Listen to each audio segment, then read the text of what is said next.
저는 한때 학생 중심 수업 그리고 과정 중심 평가를 생각하면 사실은 머리가 많이 아팠어요. 첫째는 온전하게 학생 중심 수업, 과정 중심 평가를 해야 한다는 것. 둘째, 연수에서 배운 대로 전부를 해야 한다는 것. 사실은 이 압박감에서 벗어나려고 마음먹고 다양한 노력을 하던 중에 다시 학교 교육 대기획을 보고 나서는 저는 아주 자유로워졌고 저만의 수업 방향을 잡았습니다. 지식을 먼저 전달하고 지식을 활용할 수 있는 활동지를 만들고 학습 활동을 하는 것. 즉 활동지를 활용한 수업, 간단하고 쉬운 활동. 이것도 학생 중심 수업이며 이것을 평가하면 과정 중심 평가를 한다는 말입니다.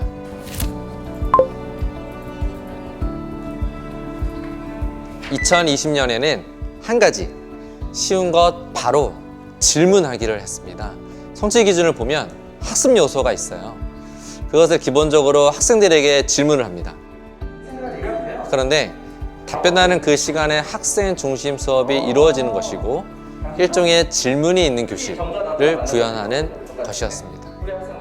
2021년에도 한 가지 쉬운 것, 바로 자료집에 있는 자기 동료평가 양식을 적용하기를 했습니다. 그런데 차츰 해보니 문제가 발생하더라고요. 최선을 다한 자신에게 박한 점수를 주는 것, 그리고 감정적으로 동료에게 박한 점수를 주는 것. 이런 문제는 교사평가로 보완하기로 했죠. 자기평가의 점수를 상한선을 설정하고 이러한 조건들을 추가해서 보완을 했던 거죠. 완벽하게 할 수 없다는 마음을 가지고 조금씩 해보자는 마음으로 약간의 변화를 주었습니다.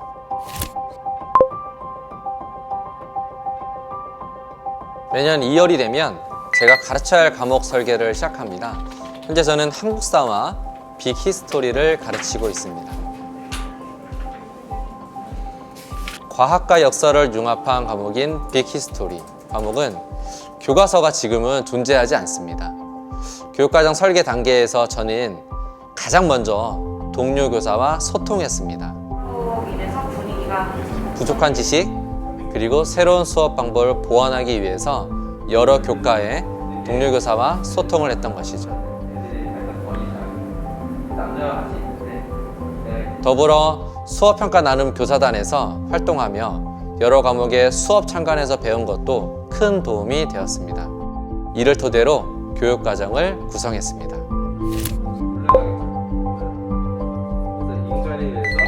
3월이 되면 제가 설계한 수업을 이제 실행합니다. 빅히스토리 과목에 대해서 한번 말씀드려 볼게요.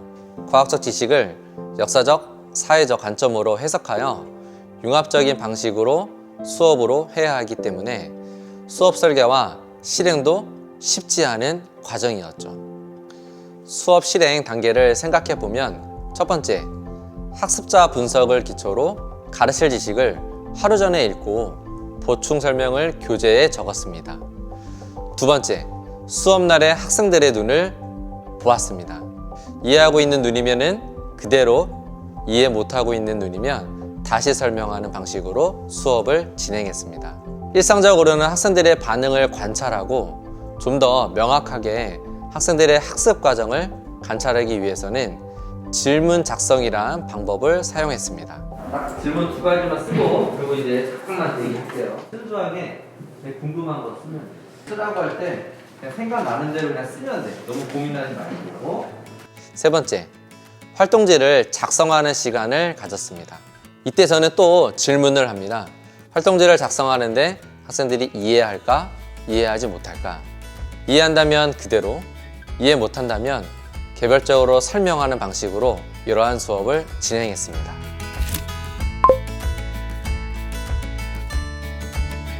4월, 5월, 6월이 되면 학생들과 많이 가까워졌고 이름도 배우고 어느 정도 소통하는 관계를 형성을 합니다. 이때 저는 과정 중심 평가로 들어갑니다.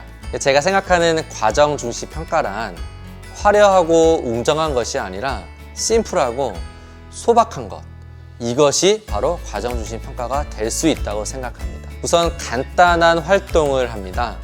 앞에서 말한 것처럼 마인드맵을 그리고 질문을 만들고 친구에게 가르치는 것이죠.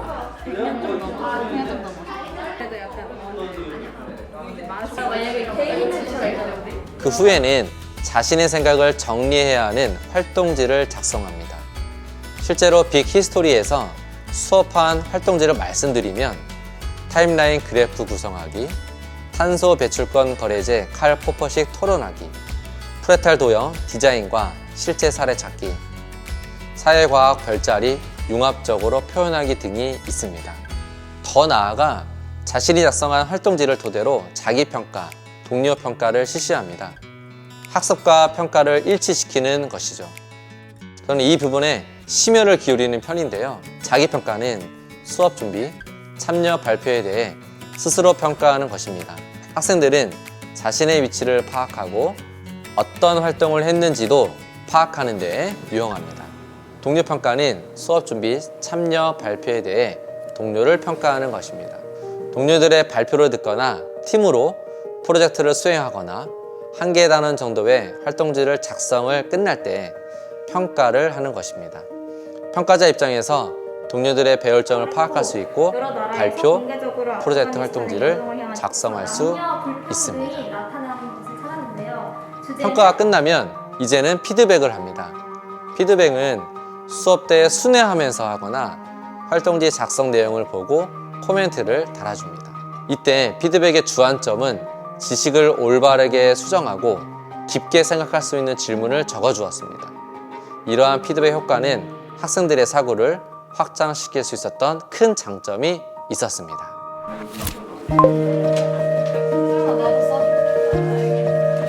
7월이 되면 학생들은 다양한 활동지를 작성했습니다. 이제는 너무나도 중요한 교과 세트 기록의 시간이 왔습니다. 수업 시간에 활동지를 작성을 했죠. 이 자료를 토대로 교과 세트 내용을 정리합니다. 여기서 중요한 건 활동지 항목을 기록하기에 편리하게 구성한다는 것입니다.